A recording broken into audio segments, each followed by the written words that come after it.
I'm gonna help you bring your editing skills to the next level. Today, I'm gonna show you how to make this box style title sequence using Adobe After Effects. In this mini series, I break down each scene into different tutorials so it's easier for you to follow along. Now let's get started. So we're in After Effects here, and to start, I already created this render composition. I'll just quickly show you my settings right here. Really simple stuff. The reason we have a render comp is because we're going to be creating a few different scenes. And the reason we are creating different scenes is because, as you'll see, we are putting so much into each scene in each composition that it can get really complicated really quick. So to keep things organized, we will be coming back to this render comp. I just wanted to show you guys where we're starting from. So with all that being said, we're going to create our first scene. So I'm going to go to composition, new composition, and we will label this scene 1. We'll keep this at full HD, 24 frames per second, and we can adjust the duration later. So we'll just leave it all at that. I'll bring it into my working folder here. And to start, what I'm going to do is create our background. So I'm going to click Control Y, and I'm going to use this dark gray color. It's going to look a little similar to the After Effects interface. That's okay. Just stick with me. This is the hex code that I'm using. So I'm going to paste that in here. Now what I want to do is add some texture onto our background, because a solid color can be just a little bit boring and we don't need to bring attention to the background, but we also don't want it to be a flat color. So I did create a fun couple of different textures here in Midjourney. So I have this dark paper texture. I'll bring it above, and I need to scale this up, but say we didn't want the white. It's a really simple to get rid of. I'm just going to add an extract effect. And what I'm going to do is bring down this white point value. If you see right away, it starts to hide some of the whiteness. And we have, a little bit on the edges here, but we're just going to be scaling this up. Just wanted to show you guys that little trick if you had any white values that you wanted to get rid of. So I'm going to scale this up here. So the next thing I'm going to do is make this black and white by adding a tint effect.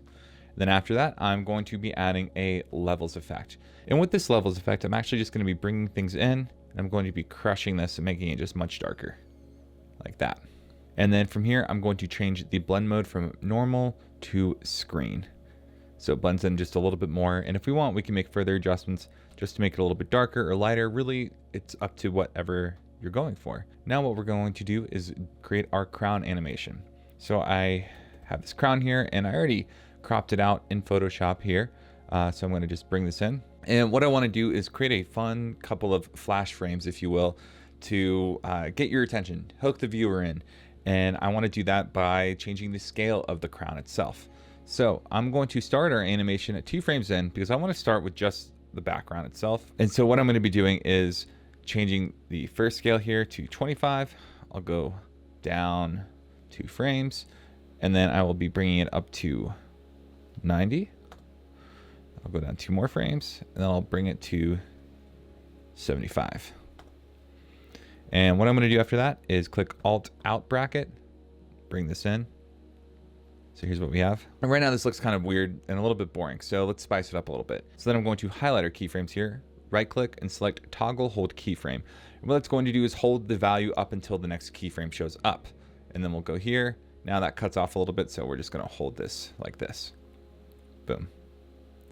All right, so it's looking a little choppier, a little bit more of that stop motion look that we are going for with the popular box style. So I already like the way this is looking so far. However, I don't like the way our crown looks. I think it looks a little too colorful for me. So we're going to change up some of our values. We're first going to be adding a tint effect like we did with our background texture. And then we're going to be adding a tritone effect. And what a tritone effect does is going to add like that sepia old school photo look. So when I just add it here, you'll see it makes it look a little bit older. And I'm going to add this value here into the midtones. So I'm just going to make it a little bit lighter, and then I'm going to paste this value in. This is the value that I'm using, and now it looks a little bit lighter. So here's what we have. Now, as you saw in the start of the video, our first crown that we have here has a little bit more pizzazz to it. It has a glow, it has some displacement, and a bunch of cool stuff.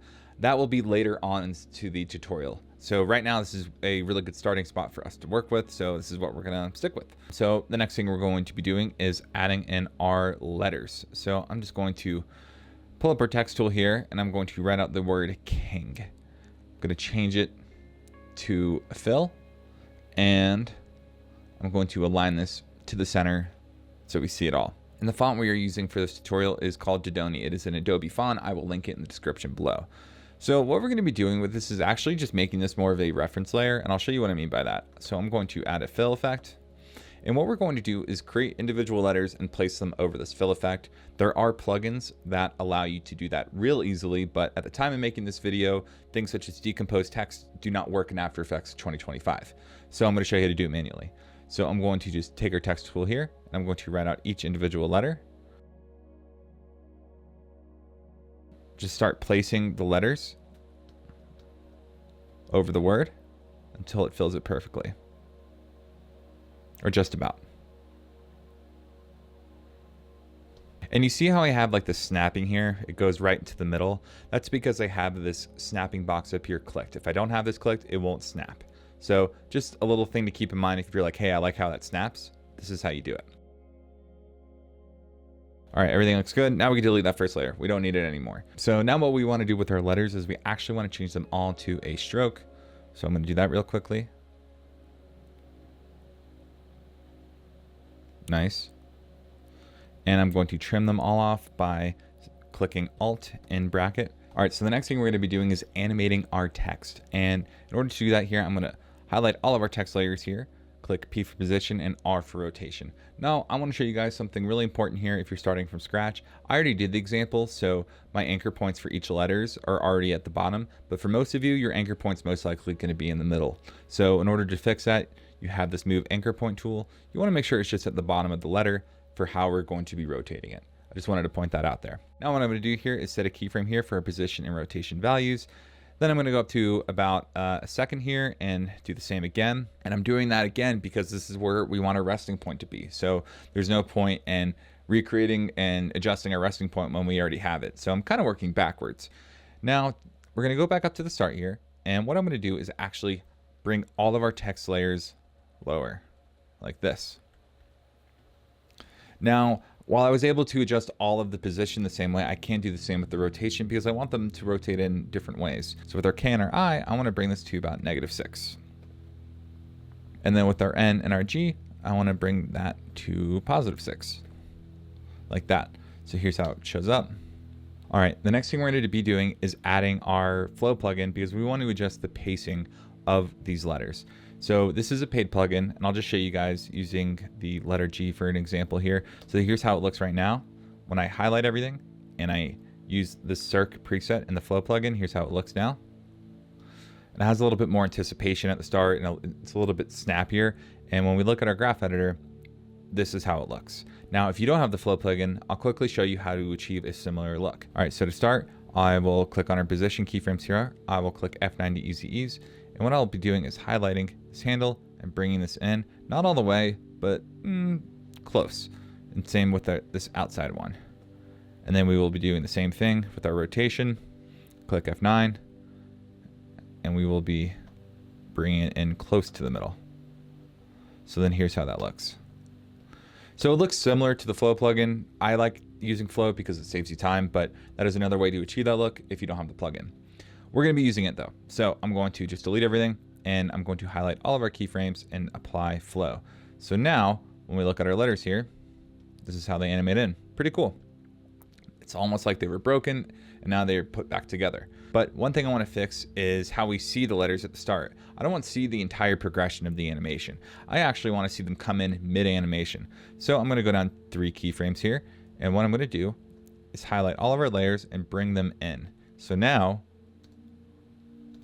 we see them already as they're starting their animation. And doing this just kind of helps out the pace of the edit right here. We have this really quick crown coming in, and then these letters are quickly coming in as well. So we're going to be continuing to stay with this fast-paced style as we're building our first scene. Now to start, I'm going to be offsetting all of these layers here. So I'm going to bring them up at the start, and I'm going to line them right when we stop seeing the crown. And I'm going to go down 2 keyframes, 2 more, 2 more, like this.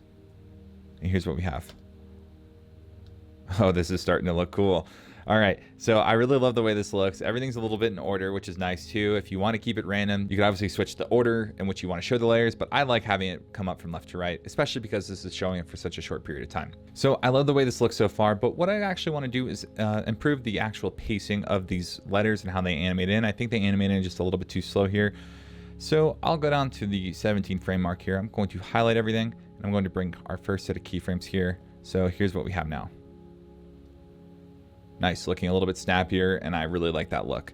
So now what we want to do is actually change these text layers from a stroke to a fill. I'm going to go to the end of each animation here, and for a K, I'm going to split the layer by selecting Control-Shift-D, and all I need to do is deselect stroke and select fill. So right when it comes up, it snaps right into place and changes like that.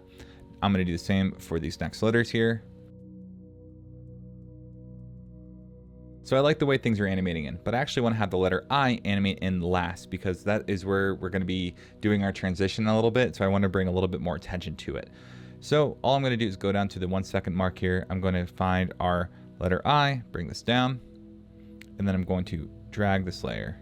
So now it's going to go from K, N, G, then I. Boom, just like that. The next thing I'm going to do, it's real simple. I'm just going to add this fill effect, and I'm just going to make this a little bit more of a papery, like gray texture, and this is the hex code that I'm using for that. So I'm just going to paste this on everything that I'm using. Nice. So here's what we have so far. Looking good. All right, so the next thing we're going to be doing is bringing in our second crown animation here. So I'll bring this in here, and what I want to do with this is I want to animate it in similar to our letters, and then I'm going to drop it below our eye where we have our transition going into our second scene. So in order to do that here, I'm going to bring the size down here to, let's say, 30, and then for our position, we'll change it to something like, say, 795, and we will do 465. Cool. So what we're going to do here is set some keyframes right here. And with this first one, we will change this to -14, like that. And then we will go up 6 keyframes here. And I want it to make it look like it's popping up out of the eye. And send it like that. And then with this, I want to change this to +14. And then at about 1 second and 2 frames in, I'm going to change our rotation back to 0, bring it down. Now, when I zoom in here, it's a little bit off center from where I'd like it to be in relation to our letter I. It's really easy to fix. So I'm going to highlight all of our keyframes here and just slide things over. That looks a lot better.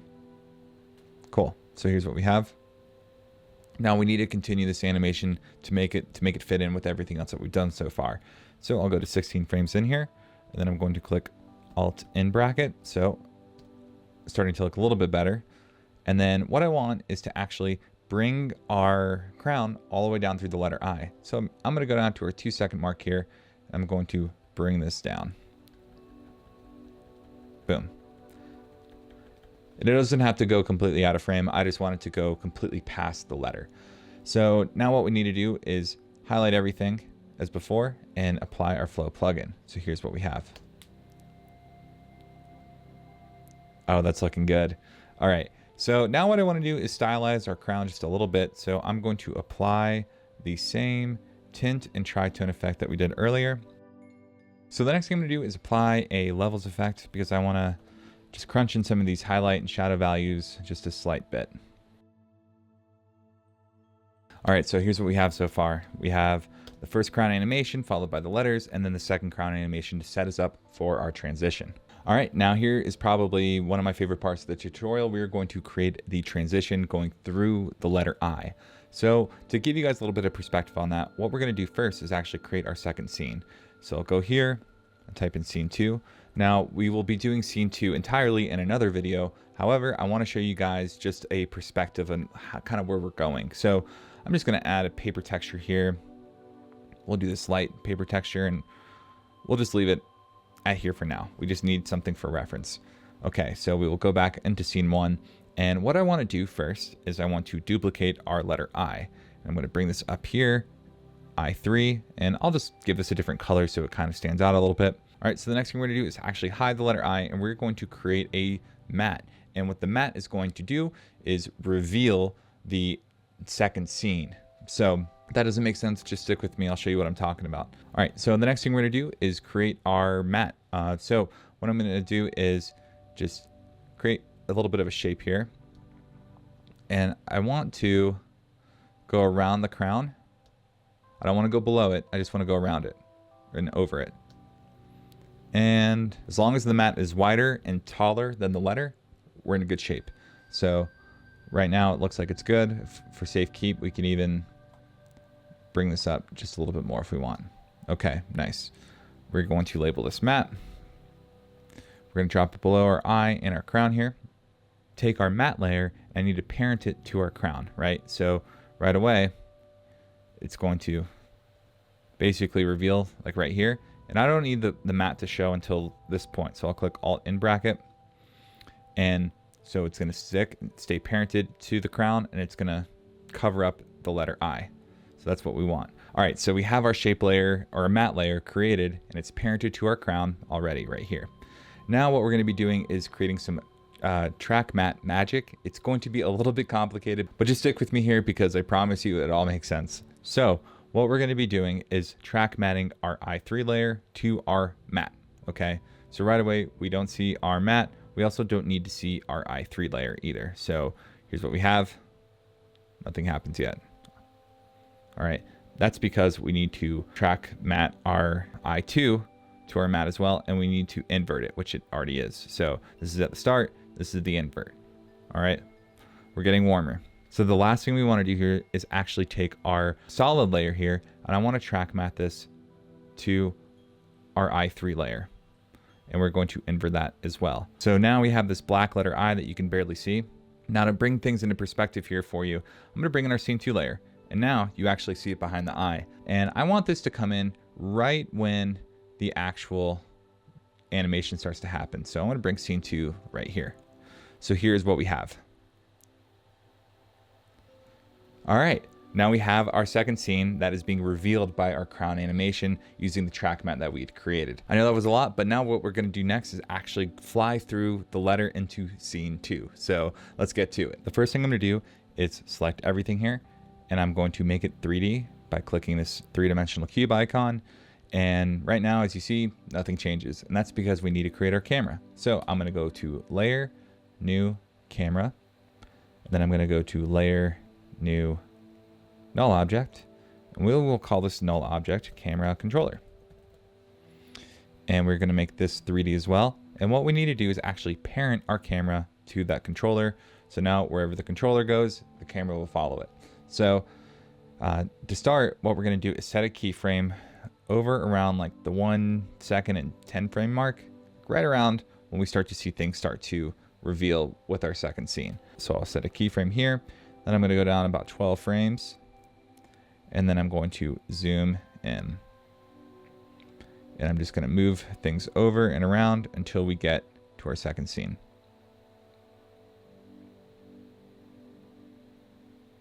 So right now everything is on the same plane, meaning when I go to 2 view here, everything including your second scene is all on the same plane on the Z axis. And we need to create some separation here. So before I zoom in any further, I'm going to go down to our scene 2 here, and I'm going to push this back in the Z space to, let's say, 2500. And right away you see in our second window here, it just pushed back that much further. That will allow us to actually fly through with our camera to go through the letter I. So forgot to do that, but that's a very important step. I'm going to continue going through here until we don't see the edges. Boom, just like that. And with our scene 2 here, I'm going to scoot this over a little bit. So I want to create a little bit more dimension with our background and texture as well. So we're going to go to the start here.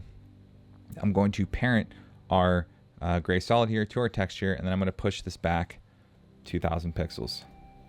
And then what we're going to do is rescale this. It's going to look the exact same. So right here, as you see, as we're zooming in right here, there's a little bit more distance between the letters and the background itself. Now you're seeing these black bars around the letter I, and that is because we have so much distance between our scene 2 and our scene 1. There are a few different ways we can fix it. The first thing we could do, and this is definitely the easiest way, you could just scale this up. Then we don't see it anymore, and it's not an issue. I would recommend that as your first option. If you want to try another option, what you can do is actually add an effect called CC Reptile. And what this is going to do is allow you to expand things up and expand things down. Now it can look a little choppy, so what I recommend doing is instead of having the tiling set on repeat, change it to unfold, and what that does is it mirrors the edges. So that way you can at least preserve the scaling and the size of that second scene composition without having to compromise anything by just throwing this effect on. And that's what I prefer to do, but it's really whatever you want to do. All right, so let me show you guys what we have so far. We have this fun crown animation followed by the letters, and then the reveal of the second scene. Really fast paced, but really fun nonetheless. All right, so this is really the overview of how you do this animation, but I know what y'all are here for. Y'all are here for the secrets, for the sauce, for all the tricks and tips and little flair that we have on the side. So that is what we're gonna get into right now. So stick around and you'll learn some pretty cool stuff. What we're gonna do to start is creating our border all around the frame. So I'm gonna turn off this fill. I'm going to change the stroke to something like 17, and then I'm going to change the color to something like this faint yellow, and I'm going to just draw a box. A rectangular box just like this, and this is what we have. Looks pretty boring, right? Well, we're about to spice this up. So what we're going to do to start is we're going to change some of the values within this rectangular box, things that you may or may not have experimented with before, and it's really cool. So what we're going to do here is drop down until we find our dashes. So we have our dashes here. I'm going to change this to 12. And very aptly named, our dashes create dashes. So we can have like almost like lines you'd see on a road or little dots. And we're going to stick to these little dots. What I'm going to do is actually offset these dashes so there is some movement going on. So I'm going to click on our stopwatch here, hold down Alt, and then I'm going to paste in this expression. And I will have all the expressions I use in the description below, but it's Posterize Time 12 followed by time asterisk 10. So now we have this continuous, I'll solo this continuous slow animation of these dashes. All right, the next thing we're going to be doing is adjusting our taper. So I'm going to drop down to a taper here. I'm going to go to start length, and I'm going to bring this all the way up to 100. So now things are starting to taper off. They're starting to look just a little bit different. We don't want things to look perfect here, right? The point of motion design is to make things imperfect. Unlike photography or videography where you want things to look perfect. With our end length here, we're going to switch this to 20. All right, so now we have just like this faint, nothingness right here, and things start to thin out. Where here it's at its thickest, it thins out right there. And we could always adjust the offset of things if we want, but I really like the way this looks, so we're just gonna keep it as is. Now what we wanna do is actually add a Roughen Edges effect.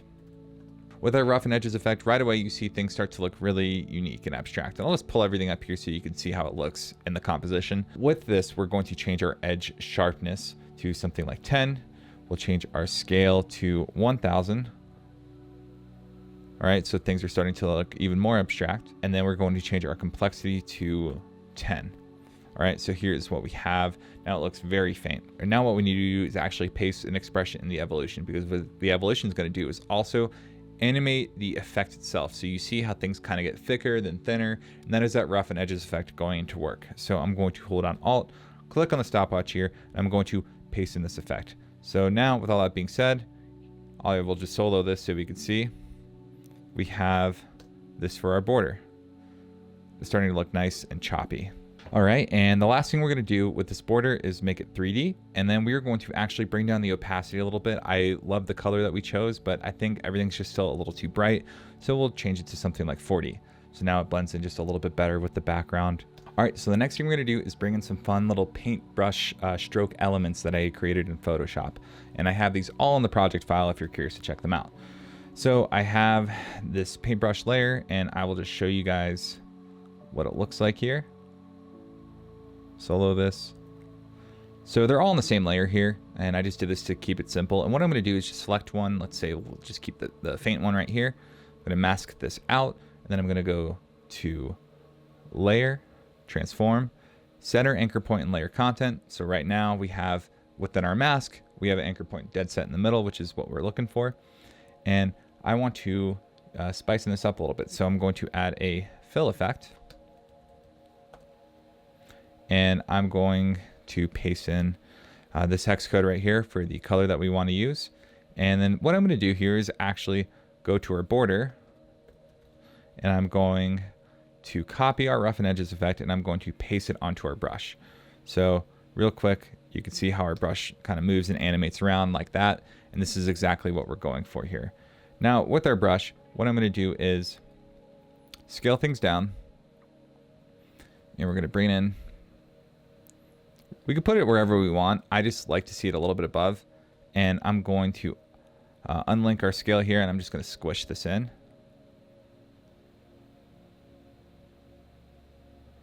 Nice.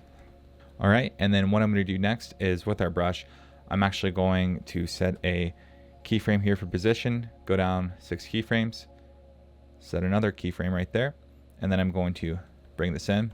It doesn't have to go completely out of frame. Rather than use our flow plugin, we're actually going to use the graph editor. So I'm going to click F9 to ease these, and then I'm going to go into the graph editor, highlight this last handle, and I'm going to just bring it in. And what that's going to do is start off with an animation being very fast, and it's going to ramp off. It's going to ease into that position. So here is how that looks when it comes in.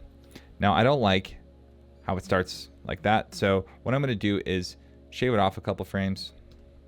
And with our border, we're actually going to bring this at the same entry point. Boom. And same as before, we need to make this 3D as well. So it goes away when we zoom into our second transition. All right, so I like the way this looks. All I'm going to do next is add in one more brush. So I have our brush layers here. I have another set of brushes that I had created. So I will just solo this, and I will turn off transparency. And I will highlight this one. Same process, layer, transform, and then paste the same color at first, but then we're going to make it just like a little different, like that. All right, we're going to bring it down, bring it like over there.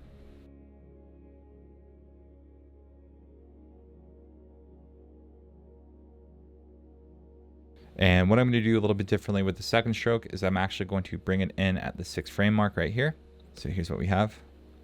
Nice. And the last thing I need to do here is actually take our roughen edges from our other paint stroke and just paste it on. So here's what we have. Oh, and we need to make it 3D. So here's what we have. Okay, so the last fun little element we're going to be adding to our first scene here is actually a rotating diamond, and we're going to apply some of the same effects as we did our brush strokes and our border. So things are going to really start to come together here, and I'll show you what I mean by that. I'm going to go to our rectangle tool here. I'll change our stroke to 2. I'm just going to create a square. So I'm going to hold on shift, create our square like this. We'll go to layer, transform, center anchor point and layer of content, and we'll bring this up right around the eye. All right, and we'll go down to, like, let's say 21 frames, and we will make this 3D. What I'm going to do to start is change the color to this lighter color that you see right here. And what I want to do is actually just animate the scale and rotation of this kind of boring box that we have right here and make it a little bit more interesting. So we're just going to solo this. And to start, I'm going to change the rotation or the orientation to 20. And I'm going to set a keyframe for that. And then I'm going to hold on Shift S for scale. All right. And then I'm going to go up to the 1 second and say 23 seconds here. And I will set another keyframe for these. Now for the second keyframe, I'm going to change the orientation from 20 to 45. And then for the scale, we're going to set the scale here at the start to 0. So here's what we have. Okay. All right, so now that we have our animation taken care of, I'm just going to thicken this up a little bit so we can see a little bit better, and we're going to add some fun effects. So to start, I'm going to copy and paste our roughen edges effect from before, and I'm going to paste that on here. And what that's going to do is it's going to roughen up the edges of our actual diamond. So you see it looks just a little bit less clean, a little less perfect, and that's what we're going for here. The next thing we're going to be doing is adding a echo effect. So when I add the echo effect here, you see it gives it a little bit of a trail, and that is something that we're going for here. So we can, add something like 10, and we see that we have 10 more echoes, which is really cool. We're going to get a little aggressive with it, and we're going to make this 100. And it's going to look like this trippy little vortex thing, but we're going to keep going with it. And we're going to label this diamond as well. So I'm going to change our stroke layer, or I'm going to change our stroke value from 33 to 2. And it's going to be very faint. All right, so now this line is really faint. And what we're going to do is actually chop off part of the end of this layer here by 4 frames. 1, 2, 3, 4. So we'll chop it off right there. And we're going to play around with some of the easing. So I'm going to highlight all of our keyframes here, select flow, apply that, and it's going to be a very subtle effect when I unhide it and drop it below our letters here. So after that, we can kind of see it in the background, but it's still a little too subtle for me. So what I'm going to do is actually change the stroke size to something like 4. This should help. Nice. The next thing we're going to do is actually change the Z value of the position here to 100. That way it just has a little bit more depth. And I'm going to change our stroke value to 3 and call it, because you could be messing with this effect all day. But so like I said, it's a very subtle effect, but it does add just a little bit more flair. So now it's time to tie everything together and really make this a Vox style edit. So I'm going to take you step by step. Stick with me because this is about to get real cool. So I'm going to take our crown here, our first crown. I'm going to solo it and I'm going to duplicate this. And I'm going to just call this crown duplicate. And we'll just solo this for right now. Now, what I'm going to do is create a couple masks, circular masks around the top of each crown right here. So I'm just going to go here, change it to none.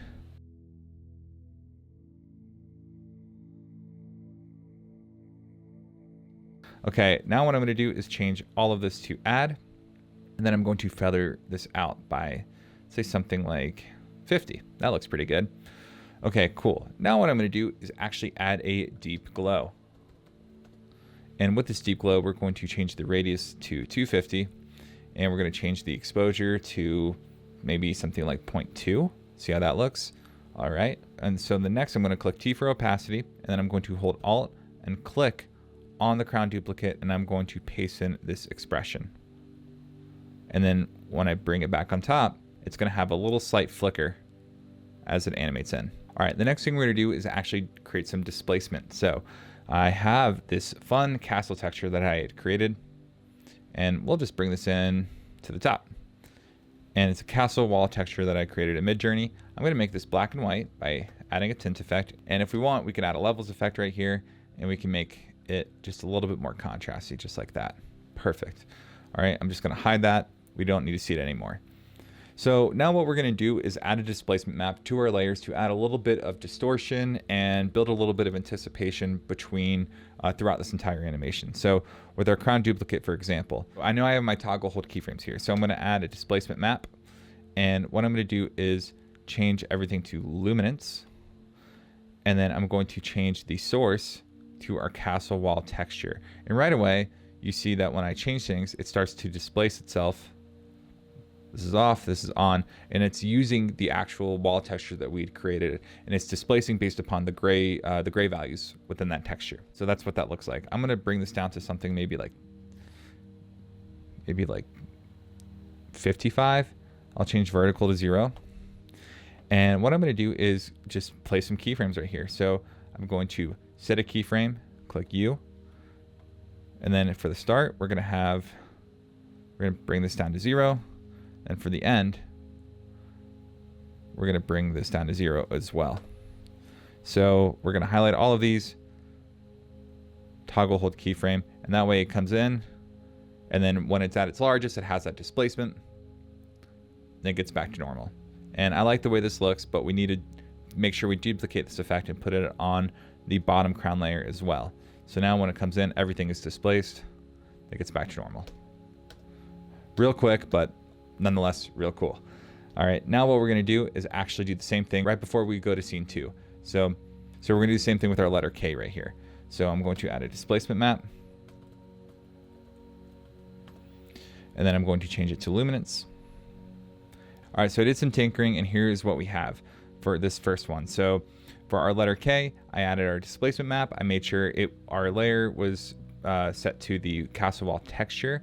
And then I have everything starting at 0, and it's right around the 1 second mark. And then I have that going all the way through, and you see the letter starts to displace right here, going to almost a little past 1.5 seconds. And then for the easing, I have that set to what we did before also with our flow. So really simple. I'm just trying to speed up the process here and just show you guys kind of what that looks like.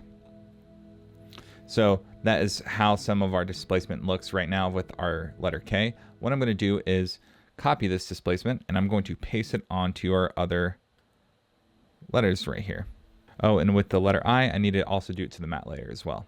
All right, so you want to make sure you paste that displacement map layer on all of your letters right here, and then that way you have that consistent displacement all the way across. Now what we want to do is go back to that render comp layer that we had started with, and we're going to add some extra effects on top of that to really put this all together. Let me show you what I'm talking about. Okay, so we are back into our empty render comp right here. What I'm going to do is bring in scene 1, just like this, and right away it's the same thing that we had just created, but we're going to change that with some of the adjustment layer effects we're going to be adding on here. So I'm going to go to layer, new, adjustment layer, and we're going to call this flicker. And with this flicker, we're going to add a curves effect. And what we're going to do is brighten this up just a little bit, so everything looks a little bit brighter. And we're going to go into our opacity, hold down Alt, click on the stopwatch here, paste that in. So now we have a little bit of a flicker in our composition. It might be hard to tell from the from YouTube, but I do have a slight flicker going on. And if you're not sure how strong your flicker is, you could always boost it up, and then you'll see it flicker a little bit more. All right, I like the way this looks. Now what we're gonna do is add another adjustment layer. So we'll just duplicate this. We'll just duplicate this right here, and we will call this Posterize Time. We'll get rid of our curves effect. We will add a Posterize Time effect. We'll change it, the frame rate from 24 to 2. And now this is really gonna start to make things kind of look like that box style. So now everything's starting to look a lot more choppier, and that is what we want. This is what really ties that box style look all together. Now what we want to do is add some grain, because everything looks a little too sharp for my liking. So I'm going to go to layer, new, solid. We'll change the color to 80, 80, 80. I'm going to add grain. I'll drop this below the posterize time. And now what I want to do is change the viewing mode to final output, the preset to really any of these. I'm just going to pick this Kodak version. We'll change the intensity to 1.3, size to 1.2. We'll go down to animation here, and we'll change the animation speed to 0.2. And it's kind of hard to tell, but if I zoom in, there's actually some RGB values within the grain itself, which is normal. I want to make this black and white, so I'm going to add a tint effect. And then I'm going to change the blend mode from normal to overlay. And right off the top, the actual grain itself is going to be a little bit too strong, at least for what I like. So in order to combat that with everything we just put in, I'm just going to drop the actual opacity of that from 100 to something like 40. So it's just a little bit more subtle, but it's still there. And that's it. That's how you create a Vox style collage animation using Adobe After Effects. So keep in mind, if you really like this style, I actually created more tutorials elaborating onto what we had created today. This was only scene 1. There's still a couple more scenes to be created. So if you liked today's tutorial, I encourage you to stick around and watch what we have coming up next. I'll see you guys at part 2 of the series. Thanks for watching, and stay creative.